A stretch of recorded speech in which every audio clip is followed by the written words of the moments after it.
Chennai high court வாசலில் வழக்கறிஞர் ராஜீவ் காந்தி அவர்கள் தாக்கப்பட்டது. விடுதலை சிறுத்தை கட்சி தலைவர் திருமாவளவன் மற்றும் அவருடைய குண்டர்களால் கடுமையாக தாக்கப்பட்டது. அவர் தனியார் ஹாஸ்பிட்டலில் சிகிச்சை பெற்று வருகிறார்கள்.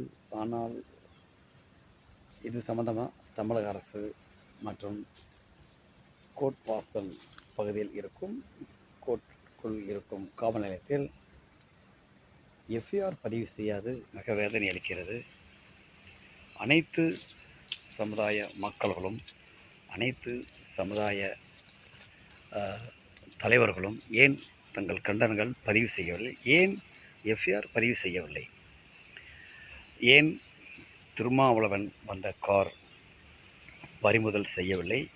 திருமாவளவன் மீதும் அவர்கள் தொண்டர்கள் அல்ல குண்டர் ரவுடிகளால் அவர்கள் மீதும் ஏன் எஃப்ஐஆர் பதிவு செய்யவில்லை? இது மிகவும் வருத்தத்துக்குரிய வேதனைக்குரிய நிகழ்வு. ஏனென்றால் வழக்கறிஞருக்கே இந்த ஒரு நிலை என்றால் சாதாரண சாமானியன் என்ன நிலைக்கு நினைத்து கூட பார்க்க முடியவில்லை. ஆகையினால் தமிழக அரசுக்கு இதுபோல் நடக்கத வன்மையாக நாங்கள் கண்டிக்கின்றோம். ஆனால் கூடிய விரைவில் இதற்கு போராட்டமாக அனைத்து முக்குலத்தோர் தேவர் சமூகம் தலைவர்கள் போராட்டம் அறிவிக்க வேண்டும் என்று உங்களை அன்போடு நான் கேட்டுக்கொள்கிறேன். இதை வன்மையாக நாங்கள் கண்டிக்கின்றோம். அனைத்து ஆப்பநாடு கொண்டையன் கோட்டை மறவர் நல சங்கம் சார்பில் இதை வன்மையாக நாங்கள் கண்டனத்தை பதிவு செய்கிறோம். நன்றி உறவுகளே.